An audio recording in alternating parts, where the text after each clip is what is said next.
Thank God it's Friday. As I say, welcome to another beautiful edition of Locker Room on VOB TV. I am Jerry Apelohai, and I'm thrilled to be your host for today's football extravaganza. And joining me in the studio, like always, the usual suspects are with me, talking about the knowledgeable James as well as Mayowa joining us virtually. And we are here together to dissect all things football. And definitely you need to grab your jersey like I've done mine, representing the Blues, the France the Blues, as they take on a very, very interesting opponent. Talking about Cristiano Ronaldo's Portugal. Maybe if Portugal wins, maybe on Monday I'll be sporting the Portuguese jersey. Definitely, I'm not from any of the nations, so I'm allowed to switch to anywhere I want. And definitely Mbappe is the goal at the moment. All right, James, yeah, great to have you. You cannot just stay one place. Yeah, unfortunately, France have not scored a goal in open play. And then the quarterfinals already. Yeah. You left Nigeria, Nigeria Super Eagles, you left there. At least the policy of assimilation in France, they allow the blacks, a lot of black players playing for France. I think over 80% of the... Yeah, so I can align with France. It's quite easier. So you are leaving else with our Nigeria NFF drama. Continue looking for coach. Soon you go to Mozambique and look for coach. Well, thank God it's Friday, and today we have a lot of big bangers from the Spain and Germany match, which is ongoing currently. And I don't know, it can swing anywhere. And also we have the Portugal-France match later tonight. That's going to be a tough one. Both matches are actually going to be a tough one, but let's just see. And may the best team wins. And it's a good day to talk sport again. All right, it's a good day to talk football. Definitely, we have Mayowa with us, joining us as usual. Mayowa, how excited are you about the Euro 2024 tonight? And definitely, we have France taking on Portugal, and the first one is Spain up against the German machines. The Germans are the hosts. Great to have you on Locker Room. It's always amazing to be here. Thank God it's Friday. Thank God it's Friday. I mean, my 17-year-old boys, they are doing it this evening. They are currently playing, and I'm catching up with the game right now. I mean, I would want them to win. I mean, it's going to be an interesting game. We've already said it. Anybody that wins between the two of them probably be heading to the final. I'm coming to your own case. You decided to switch to France, leaving Nigeria alone. We need to policy of assimilation.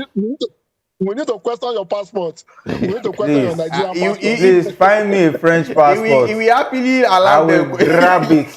Please, I hope the French embassy they are listening. Les Bleus, comment ça va? Ça va bien, merci. Bonsoir, Monsieur Jerry Apelohai. You know? Come and go. I have the basic knowledge of French, so I'm good to go. Come and go, let's see. In that case, it's going to be an interesting Friday. I'm looking forward to the Portugal French match. But in any case, like I always say, it's a good day to talk football, and it's a good day to talk sport. Thank you for having me, Jerry. All right, let's start off from the home front. They say charity begins at home, as the search for a new coach for the senior national team of Nigeria will be concluded in the coming days, according to reports, with the candidate shortlisted for the job set to meet the president of the Nigerian Football Federation and the Minister for Sports in London. Both parties are already in London and will meet with around 4 coaches who have been shortlisted for the job made vacant by the departure of Finidi George after a disappointing performance in the 2026 World Cup qualifiers last round of games. The big story is that the sport minister, as a last check, his jet has already taken him to London, and of course he's already taking tea alongside Gasol, who looks like he needs aid, because Gasol alone, I don't believe in his capability to make a decision as huge as that. I hope they also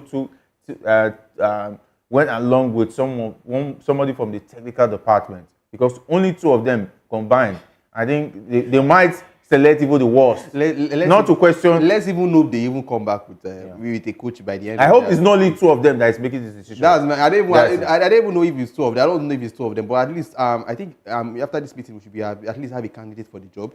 At least after the meeting, it's not about having any candidate. We'll have a lot of any candidates. Yes, a good candidate also. Let me good quality candidate. Because after this meeting, let's not be surprised, they might come out and say none of the coach were up to the standard they wanted. And that would be a waste of effort, waste of taxpayers' money from Nigeria to London. Their accommodation and hotel fees that they will be there for over 3-4 days. Do you know what that is? So that I just pray the NFF. And now I don't even want to assume whether the person is even good or not good. Now the people they shortlisted, we don't know anybody. We don't have an idea of who they are speaking to. We don't have an idea of what it might turn out to be. But they are there. They are trying to make discussions. They're trying to figure out who will come out as the top candidate.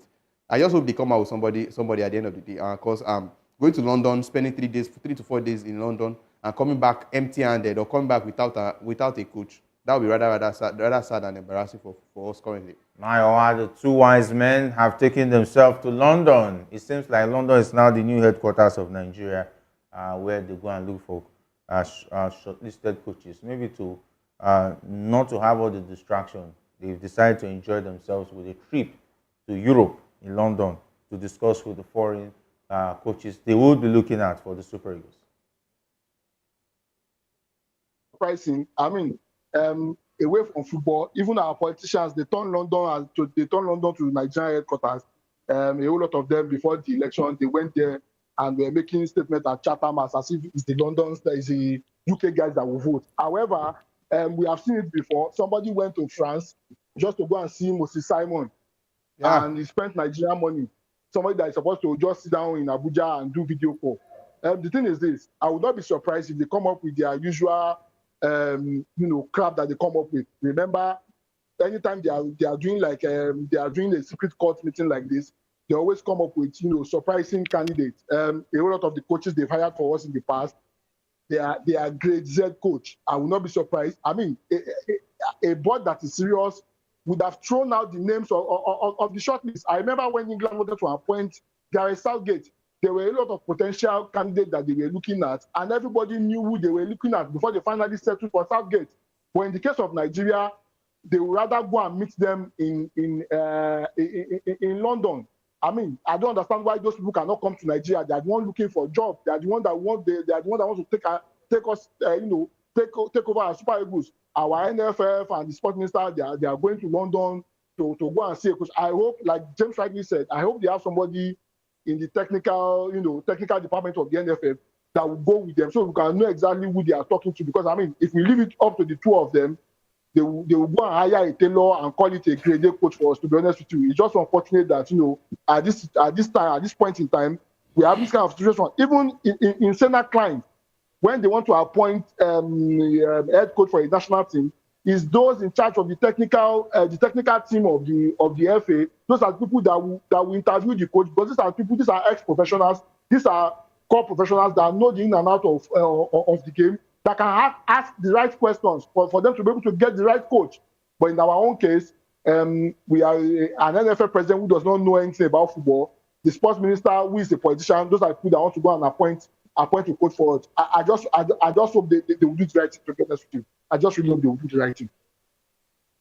All right, and of course, let's just see how that one pans out as fast. I just feel it's rather sad for the Eagles currently, because we have an obvious somebody that is obvious that can take over this position. He has proven himself. We keep on arming up Averena, because he has proven himself in the world stages. He has proven himself in Africa, and his CV speaks for himself. So why not go for him instead of going into the market, going to look for somebody like Bayowa said, a tailor, and call him a coach for us? So someone that has not proven himself anywhere, and you end up collecting more than what an experienced man or an experienced coach will collect in Nigeria. Why take us through that route again? And we'll come back and we lose 2 matches in next qualifiers. We'll find ourselves in the same position that we are in the World Cup qualification with the AFCON. So it's rather sad why the NFF keeps on beating around the bush, going left and right, when the answer is in their eye. In their eyes, it's in front of them. I'd rather just leaving the France female national team after the Olympics. He earns currently about $33,000. You were paying per se over $50,000. Even if you are trying to convince an Averena to leave after the Olympics to come to the Nigerian national team, I don't think they will be paying him up to $40,000. So what's stopping them from going for the obvious replacement that is in our eyes? Instead of going to waste our money to London, stay for 4 days, 5 days, do interview with over 4 coaches, and end up coming back. That's even they come back with somebody. Let's just be hopeful they come back with somebody, and end up coming back with somebody that is not even that's not proving himself. That we have to go to Google and go and start reading where was he, what has he done, what has he achieved over his life as a coach.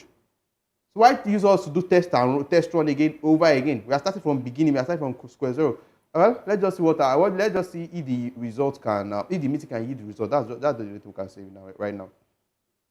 All right, so let's see how that one pans out as far as that one is concerned. We've heard several names. We've heard Everena, which they've denied. We've heard about, and there's a certain Eric Chell, even a man from Switzerland, is also throwing his hat in the ring. We've heard about Conceição, all also interested in the Super Eagles job. Let's see how that one pans out. They will not go for all these names. NFF like to prove everybody wrong. Now we are coming. They proved us wrong. They like proving themselves wrong. It's not they are proving us because we will know what they are. We are not expecting anything good from them. So you cannot disappoint us. They will not go and pick somebody that we have not heard of. Somebody that has not done anything in the world of football. Somebody that maybe just got his license maybe a year or 2 years ago. You will now come and give them the most important job in football in Nigeria to handle. And let's not forget we are in a very, very the state we are in currently. Now, any draw or lose in the World Cup qualifiers, we are out. The AFCON draw came out yesterday. We have a Uganda, a Benin Republic, a Libya team that are in good form of run of forms. Garnacho has come out to say he's not scared of to face the Eagles again because he has done it before. Why won't he brag? Talking about the Benin Republic coach, Rohr. Why won't he brag? He already did it when he was much more when his stake were much more higher than the AFCON. The World Cup is obviously higher than the AFCON, and he was able to defeat us. So why won't he be able to come to the media and say he's not afraid to do it again? So it's rather sad that you are even coachless. So it is even a star reason why he should have the confidence. Because before you bring a coach that does not know his left from his right, an organized set of boys to install his tactics and go in and play in qualifiers, I think it's rather a short time, and the NFF are not taking it as important as I think they should be doing, and it's rather sad. It's rather poor and sad, definitely. Talking about Benin Republic's coach, Eto'o, is confident that his team can repeat their victory over Nigeria, saying they have the quality to beat the Super Eagles again.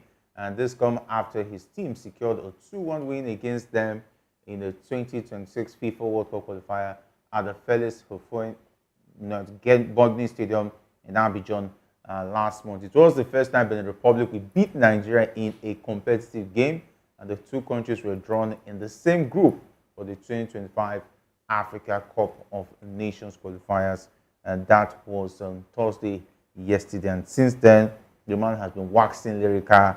He's so excited and says that even the Rwanda coach is afraid, is worried.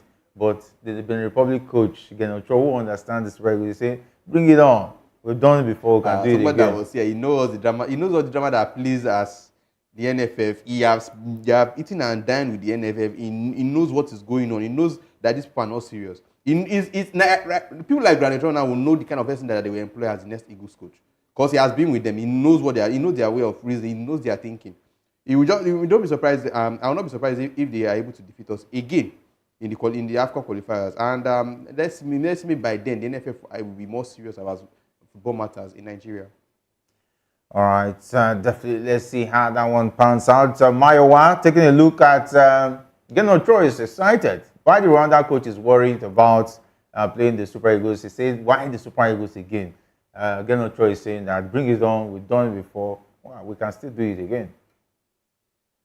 Yeah, I would not be surprised if lightning strike twice. I won't be surprised if lightning strike twice. I mean, we are not serious at the moment. We don't know our left from right, and the reason why, even before Eto'o came out to say this, remember, a Zimbabwe player who we are going to play sometimes next year has even come out that he is not scared of Nigeria, and the reason is very simple, because of how we are behaving. We are lackadaisical about football currently. The NFF run board, they don't care about what is going on, and it seems before the next qualifier they might not have finalized the coaching issue. I mean, this one that they went to UK, they might not even come back with something tangible. So I mean, I would not be surprised. I said yesterday on the show that the thing is this: I think if we don't qualify, I don't want us to qualify for the Nations Cup and the World Cup. I think if we drop out and we don't qualify, I think we'll begin to take our football seriously, because I mean, Benin Republic, they will build on the momentum they have against Nigeria. I mean, they defeated us in the qualifiers, and Genetro has been with the team for a while now. So I mean, he has got his tactics right. Whoever the NFF wants to appoint after their merry-go-round, it will take time before, and probably they will probably be hiring somebody that will be new to Nigeria. It will take time before he understands the boys, before he sets up his tactics, before he gets it right. It's going to take a whole lot of time. So how we are going to do it, that we are going to qualify, I don't know. It's just so shameful that we find ourselves in this mess because of we have people who are in charge of football that don't know anything about football. So I mean, for me, if I were to be General Rohr, I would say the same thing, because I mean, right now the momentum is with them. Nigeria lack the momentum, and if the Benin get their tactics right, they will definitely beat us again, to be honest with you. All right. It seems like Maiwa is on the path of Genotro, in line with him saying that they look good to repeat that feat against the Super Eagles of Nigeria. Let's talk about Victor Osimhen, the bride who a lot of suitors are afraid to come and ask for his for her bride price right now. It seems that bride price is as expensive as that of ladies from those areas in Nigeria where their bride prices are quite scary. For 120 million pounds, that's a lot of minus the price tag. Minus the price tag on Victor Osimhen. I think one of the factors most club side are considering is dealing with the Napoli side. Over time, Napoli is one thing that is always very difficult to deal with when it comes to transfers. I think we can remember the likes of Martins when Martins was on fire, where most clubs in Europe were coming for him. And you remember how that played out. I think Martins was at the club before when he was 31 or 30 before they let him go to Galatasaray, when nobody wanted him anymore. We know how difficult it is to do business with Napoli. Not just Martins, we have seen also the likes of Cavani in the past. Even Higuain also in the past. So let's not forget, Napoli over time is one difficult team to do transfer when it comes to transfers. When it comes to getting players from them, it's very difficult. And plus the price tag on Victor Osimhen, 150. I think that's rather high. And I also saw news earlier. I saw news on earlier this morning where they were asking that now they want to reduce the price to about 105, 110, so that the clubs like Chelsea and Arsenal can come from. If they can do that, and yes, they have suitors, and I think that would be a good one. Let's not forget Antonio Conte in an interview said he does not see Osimhen as one of the person he wants to focus on in going into next season. So automatically his place in the Napoli lineup is already shaky.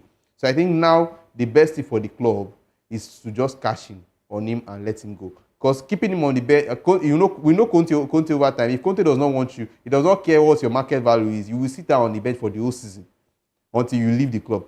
So now that he still has a good record of previous year and 2 years ago, I think now they should just cash in on anybody that comes in and move on. Because if you keep him and you wait for 1 year without playing football, don't be surprised they'll be coming with 30 million, 25 million, and you have no other reason than to sell.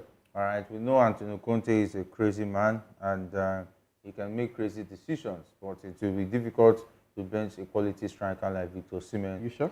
Going into the new season. Are you sure? He has sent away other players. He has done it before. Let's not forget in Chelsea. Okay. Eto'o Costa that was on form that led Chelsea to the title a year before. The following season, he shipped him out. So let's not forget, he's somebody that can do it, and he will do it without without anybody questioning him. So I think if now anybody comes in and he can even pay 70, I think it has to do with Aurelio De Laurentiis would have told him that Osimhen has said that he wants to leave, so he shouldn't make any plans around him. And Conte has already got the message that Osimhen will not be around next season, so I should start planning with other players. Then, if there's any change, it's now left to Conte to say if he really wants to accept that change. Mayowa, it looks like the beautiful bride in the garden of Napoli is scaring a lot of suitors away because of the price tag. It's very simple. I think maybe Osimhen should start planning a career as a YouTuber. I mean, he has been doing live. Probably maybe he should just buy ring light and buy the equipment to shoot videos and the rest of that. Because I mean, you already know, right. we know how brutal Antonio Conte is. I mean, we all know what he did to Diego Costa about 7 years ago in 2016. We know what he did to him. He fired him via text. And if Osimhen does not sort out this, those that are chasing him, does not sort out the new club before the season starts, I can bet it with you, Osimhen will be very frustrated. He will be kept on the bench, and that would, that will probably lead him to start pursuing a career as a YouTuber. To be honest with you, I think Osimhen and his agent, this is the time they need to put in work.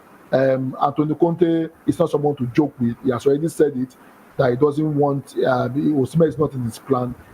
I think this is the time that Osimhen's agent should put in the work. And I hope Osimhen to he hires a PR team for himself, because he really needs a lot of rebranding. To be honest with you, like I said earlier, there are a lot of people that will be watching based off the life that he did and the rest of that. It puts a bad taste in the mouth of his career, if I may say so. So I think he needs to hire a good PR firm to be able to launder his image such that a whole lot of clubs will be interested in, because it will be so sad for an Osimhen who is currently number 8 in the world to now drop the pecking order, because you are one match away from being forgotten. It's as simple as that. Diego Costa was on fire 2015 season. A text message ruined the next season for him. He couldn't even play. He was on the bench for practically almost throughout the season. He angrily left for Brazil, and we know how that story ended. Where is Diego Costa playing right now? So I just hope for the sake of Osimhen's career, because he's just 25 and he still has a lot of potential, minus the hot-headedness and the rudeness that follows him around. He still has a lot of potential. I hope for the sake of his career, the issue, his agent quickly do something and he leaves Napoli, because Napoli is not a place that he'll be able to stay next season comfortably. To be honest with him. All right, let's see how that one pans out. Definitely, if Osimhen thinks he has some crazy attitude, he should ask Antonio Conte very much. It's not the you need the judge. If he tries, any funny attitude, let's SmackDown. It's going to be a SmackDown right on that pitch. He won't let it get home. He won't let him get to his phone. He won't let him wait. Let's SmackDown. He won't let him get to the locker room to take his phone. He will deal with it right there. No, there are cases where Antonio Conte is ready to punch you as a player. There were a whole lot of reports when he was with Juventus. There was a whole lot of reports that he was ready to go down with some players that were very unruly. There were a whole lot of reports him trying to fight a player in the dressing room. Let's not forget there was a time at Inter where him and Lukaku had an issue. Where the guys had to now make a ring and give them boxing gloves. That okay, let's fight. I saw it online. It lasted for a while, and I think that was where they killed the issue. Don't even forget, Lukaku was on fire in that particular Inter team. Yes. He was practically scoring over many goals, and I think they won the title at the end of the season. Yeah. And he was able to pick an issue with him. So let's not forget Osimhen. Let Osimhen just be on his way to the Premier League. I think that's the best thing. If you are listening, you are watching us. Osimhen should go and buy ring light and start preparing his career as a YouTuber, because if he stays in Napoli, Wala go bust. I'm serious. You should just try. No, he will come. If not, the thing is that they should start thinking of a career as a YouTuber. Our players know how to be calm when they are with their foreign coaches, mostly at their club side. They know how to behave. The street will leave them. No, I don't want to have an Osimhen sitting on the bench for the whole of one season next year. So I think I just hope Napoli and the Laurentis can all just come to a good term with other clubs that are in pursuit of him. Let's not forget the likes of PSG, Chelsea, Arsenal has been linked with him. And let's not forget, Arsenal has not been in the market for any striker this summer. I've not heard them going for any striker. So I will not be surprised if they end up with Osimhen over time. And Osimhen at the Arsenal team currently, I think is a very good one for both the player and the club side. So I just hope the Laurentis and also Napoli can come to a lighter time and settle and let him leave the club. Instead of us having to go to see Napoli lined up and see Osimhen on the bench. And you know how crazy Antonio Conte is? He might just release the lineup and Osimhen will not even be on the bench. Yeah. He will not be on the match squad for that day. And he's fully fit. He has done it before. If he does that one, that means it's YouTube that he will go to. Anyway, I'll go and announce. The season is around the corner. Osimhen should go and charge his phone very well. He might receive the sacking via text message. He should charge his phone very well. Make sure that he has power bank and be checking his text. Because Antonio Conte might not talk to you. He will just send you text message, and that will be the end. We know what he did to Diego Costa. So Osimhen should be carrying his power bank along with I don't him. want. Yes, what he did is bad. I don't want to see him go down that path. I just hope Napoli and Arsenal can just settle and. Antonio Conte would have gotten information of how he has had issue with the coach in Nigeria, and we'll say, "Oh, is this the man they are talking about?" Okay, all right, let him try that. This is Italy. We're going to give him mafia style. No, I don't want to see. I don't want to see Osimhen on the bench. And Antonio Conte is the son of the soil. I pay one team. So he's not like just a foreign coach. He's not like a coach coming from. He's the son of the soil. So they know how to handle business. It's nothing personal. It's strictly business. All right, let's go to the Confederation of African Football has imposed a fine of $200,000 on Samuel Eto'o, a former international footballer and president of the Federation of Cameroonians, said the football, talking about Fecafoot. And the fine is imposed on the Fecafoot president for violating the principles of ethics, integrity, and sportsmanship as provided in Article 2, Paragraph 3 of the CAF Statutes. He is found to have violated the said article by signing a brand ambassador contract with a company in exchange for remuneration. He, however, escaped sanction in a bigger allegation of match fixing and manipulation. Eto'o faced charges of alleged manipulation of football matches and violating the principles of ethics and integrity. The disciplinary board ruled that there was insufficient proof to find him and Valentin Nkwine guilty of match manipulation. I think Eto'o should know better. Anyway, he made a lot of money when he was playing football. I don't know whether you can never get tired of money, definitely, when it comes to greed. But I think Eto'o should know better to be able to lead by example. It's rather sad that having a top player like Samuel Eto'o and we're saying next international should be administrative football. In the conversation of match fixing, manipulation, and going back to get kickbacks on contracts. How much is he going to get? It's sad, and I think now that he has been warned, and $200,000 fine is actually $200,000 is actually a lot. So I think after this fine, I'm sure he'll call himself to order. And we have this Cameroonian board as well. If he has told me having issues.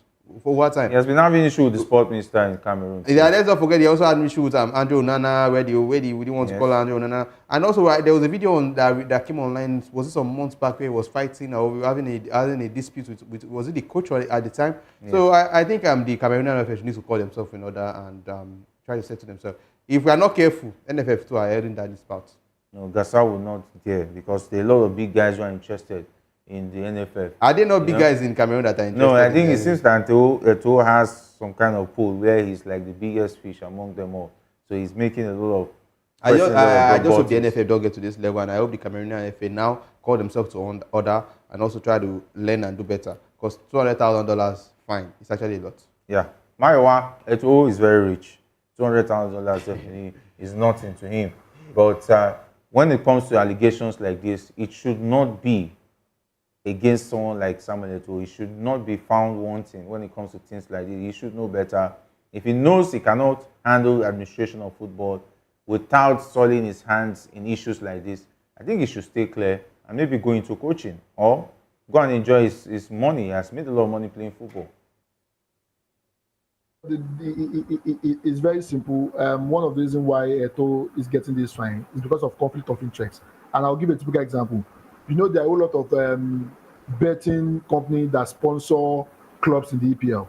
It's just more like somebody on the EPL board, you know, signing a brand ambassador deal with those sporting bet companies.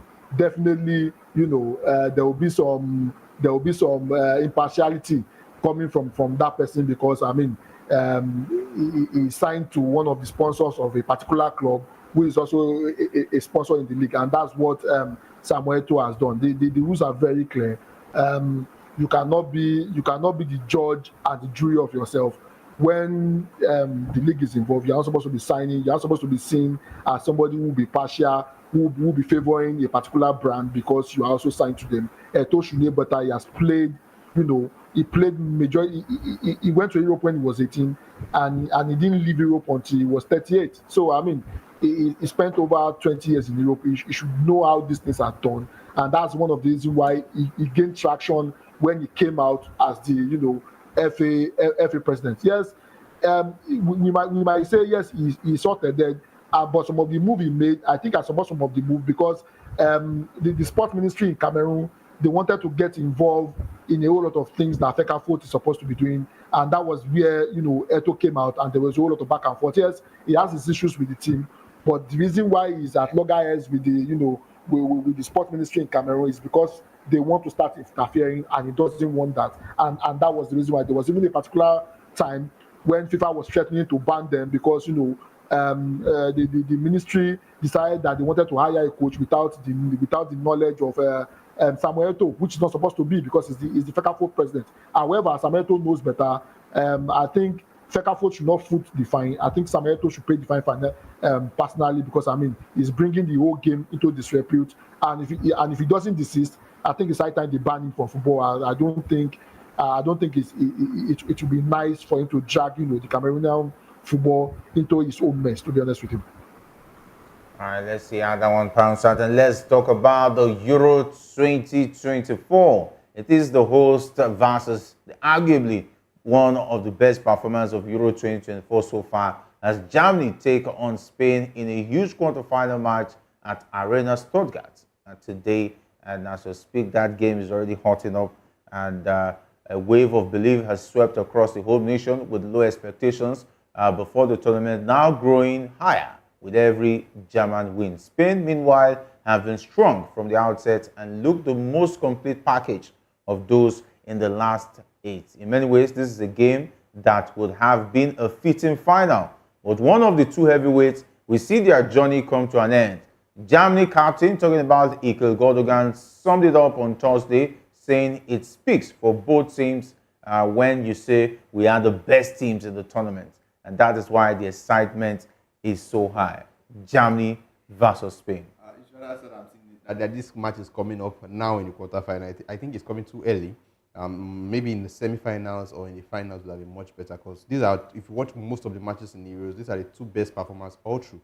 Spain scoring most of the goals, and also Germany also doing quite very well. And now the match going on is I'm seeing it as two very close teams, two equally matched sides, and they are giving it all they have. And the Germans, we know where they come with the tackles. They are kicking the 18-year-old boys anyhow, and the home advantage comes in play because they're not getting as much card as they'll be getting. But let's see, maybe later on in the second half, I think it's Anthony Taylor that is a coach, that is a ref on duty. Maybe some cards will be flying out later in the match. But cards are already flying already. But let's see who comes out victorious. All right, so of course, that game is already looking very, very interesting. I know where you stand, but as it is, you cannot really weigh the host nation, Germany. Well, my 17-year-old boys, they are doing it for me. About 3 Germans are on yellow card, and 1 from Spain. In the first half alone, we have at least, I think, about 5 yellow cards right now. Yeah, I'm catching up with the game right now. And yes, there has been no much activity in front of goal. The two of them have been a bit conscious. Yes, the activity in front of goal is not that threatening, and the rest of that. I think we are going to see them come out more in the second half. Probably, they're a bit conscious, because anybody that scores in this game might just be it, because they want to be cautious and not concede any goal. However, surprisingly, the Germans has been controlling the game in terms of the possession. However, where they have most of the possession is in their 18, and that's the reason why I said the match has been a bit cagey. I'm still rooting for my 17-year-old boy. Mayo, are you not scared your chief creator is currently out injured? In the likes of Pedri. Pedri was already injured and he left the match early, and he has been replaced by Daniel Olmo. Don't you think the absence of Pedri will be felt? We know what Pedri brings to the game. No, definitely. The absence of Pedri will be felt. But however, I think Daniel Olmo, you remember what he did in their last game. Yeah. I think Daniel Olmo is a good replacement, and the Germans almost got a goal, but kudos to the goalkeeper of the For me, Daniel Olmo, I prefer Daniel Olmo to Pedri. Please. Yeah, for me, that's my option. That was for you. What Pedri brings. The thing is this. Daniel Olmo comes with a whole lot of experience. Yes. To be honest with you, Pedri is still very young. Pedri is just 18 years old. So he still lack tournament experience. You cannot compare what he will bring to the table and what a Daniel Olmo will bring to the table. And for the Germans, kudos to them. they've been able to silence Lamar. Somebody has been on him since, and they've not been giving him room to really operate. I think there is a need for the Spanish coach to be able to tweak his formation a bit so that Yamal be a midfield, because I think at the moment it's one very wise coach. Normally, because at the moment. Go on. Because at the moment, I think they are caging Yamal. The only person that's having a whole lot of joy is Nico Williams. Nico Williams has been running them ragged. He had a shot on target right now, and he has been able to escape the Germans on the left hand side. But on the right hand side or on the left hand side of the Germans, Pedri, what's his name now? Yamal has not been able to do anything. I think it's high time for the coach to be able to tweak the formation, because most of their creation, the creativity comes mostly from Yamal, and they will need Yamal's influence for them to be able to win this game. But in any way, I'm still tipping my 17-year-old boy to win the match, to be honest with you. All right, are we going to see penalties in this one? I will not be surprised if it goes to penalties, and it's going to be a tough one when it goes to penalty. Spain are always mostly unlucky when it comes to penalty. And let's just see what happens. And I love the fact that Nagelsmann was able to tweak the midfield a little, putting Cruz and also Emre Can together. Two players that love to walk around the midfield when they are with the ball or when they are not with the ball. So yeah, I think it's making it much more difficult for the Spanish Rodri and Fabian Ruiz to revolve and rotate in the middle. And the Germans need to be careful. Joselu has promised to retire Toni Kroos. Is the Joselu starting?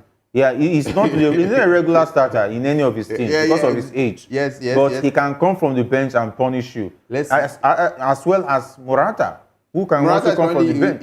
I think it's currently leading the line currently. But let's not forget the midfield is actually going to be where the most and the Germans are currently winning the midfield battles. And I think that's going to give them the edge, except maybe when they have one to slip, one of Cruz and Musiala, definitely. They have the Cruz, and also they have the Americans who mostly doing all the general work, moving all around the field. And I know that in the second half, Nagelsmann will be taking off American already because he has a yellow card already. So I'm sure he's going to bring somebody else who can commit the tackles, do the fouls without getting a red card.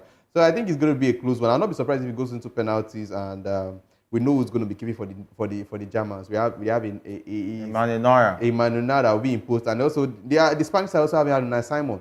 So it's not going to be a bad one. Let's just see what happens. It's going to be a one goal difference match, or it goes to the penalties.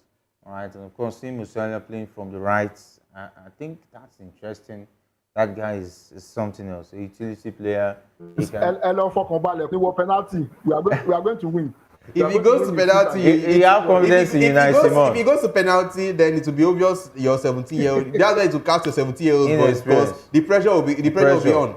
The pressure of playing against the home fans. I think the home fans, yes, and I think the only experienced players they have is the likes of Cavara and also and Rodri. The rest are upcoming 17, 18-year-old boys. I mean Morata also. Yeah. So you need like about 5. Morata is not a short player when it comes to penalty. So it's a risk. It's a gamble. I don't think they want to go to. I think they want to kill the game in the 90s, in the 90 minutes against an experienced. When you now compare the players they have to take penalty, and you compare the players Germany has to take penalty. Germans. When it comes you have to a Toni Kroos. They don't. You have a Manuel Neuer, Emre Can, Luis Sané. All their players. Penalties. Florian Wirtz. These are players that will give you short penalty goals. He's very disciplined. They know what to do. I think the Spanish side will not want it to get to penalty because it's always not going to be in their favor. It's not going to be funny. Well, let's keep our fingers crossed. Let's talk about the other big one later tonight. That's the game between France and the Blue Blues. Yeah, that's who we are. And taking on Portugal at Euro 2024 in Hamburg. And it will feature a clash of the Titans with star captain talking about Kylian Mbappe taking on his role model, Cristiano Ronaldo. Who will be the captain as well for talking about the Portuguese national team. And despite being two of the tournament favorites, neither team has fully convinced us so far, with France struggling to score goals in open play. The Blues have managed to reach the quarterfinals by any means necessary, including an own goal by Jan Vertonghen in their 1-0 win over Belgium, and have scored only 3 goals in 4 games, all of which were either penalties by Mbappe or own goals. Are they going to use own goals to win the Euros? Because No, I think he ends. they can get that lucky. That's how funny it will be. It will be on a legendary record. It ends tonight. I don't think. Are you sure? I don't think they are. All goals are not predictable. Nobody plans them. The Portuguese side looks more. If when you watch compare the both matches they played, when you compare their group stage up to this moment, I think the Portuguese side have played better. They have been unlucky to convert most of their chances. But for the France side, they are barely creating chances. They pass around, get one or two opportunities. The last game, let's not forget against Belgium, it took Colomwani coming off the bench. What happened to the Giroud? Giroud is old. The Griezmann is old. Deschamps has lost the appetite for Giroud. I think now they focus more on Kylian Mbappe, and everything that is going to play against the France side, we know that their main focus is Kylian Mbappe. Try to get somebody that is the likes strong of enough. Thuram must also be giving chances. They've not stepped up. He's not turning up. I think the France side, when your best player is your defensive midfielder in the person of Kante, then you know there's problem. Yes, there's problem. Because Kante has been the one that has been. I think about the 3 matches they played, Kante has been the man of the match for about 2 or 3. So I think there's a problem for Mbappe. Let's hope the Deschamps comes out with something different for this Portuguese side. But this Portuguese side has been able to create chances, and I think they are lucky to be able to convert. It's the conversion rate. So I think they might work on that, and they might get the victory later tonight. And Cristiano should not be crying. Messi also lost the penalty. I wonder why the Messi fans are not talking. This is Messi now. They will not talk about it. If it's Ronaldo, they will carry on. They will carry my trumpet and be shouting here and there. But taking a look at the way Portugal has made it down to this quarterfinal, to be unfair to both teams, definitely, but unfair mostly to Portugal. Yeah. Because a team using own goals, I think I will be shocked to see a team using own goals, and without win the championship. If they give them a penalty, if they score any own what goal about penalty? They can give them penalty in the open play. Penalty might come to light. Because the Portuguese side are one team that loves to keep a high line. And the high line might not work for them when we have a Kylian Mbappe. One good pass from Rabiot or from Saliba, and it clicks to Mbappe, and it's on the wrong one-on-one with maybe Ruben Diaz or whoever is in the centre back, it's going to cost penalty. We know that. So I think Martinez just has to be careful, keeping the high line, but keep it very careful. Be very careful about keeping the high line, because this France side, they're just ready to. Everything goes to Mbappe.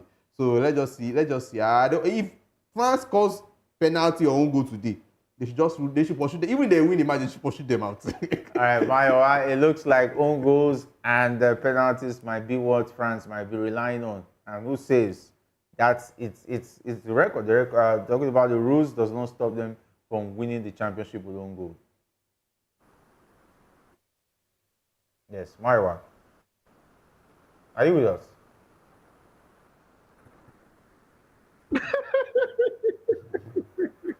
Why are you laughing? You're laughing. Yeah, the rule does not stop them from winning the championship with own goal. If they get an own goal today, get own goal in the final, they can win. They won the trophy. They won the trophy. I think network is disturbing. Yeah. Can you hear me? Yes, we can hear you. Go ahead. Can you hear me? Yes. Yeah. Yeah.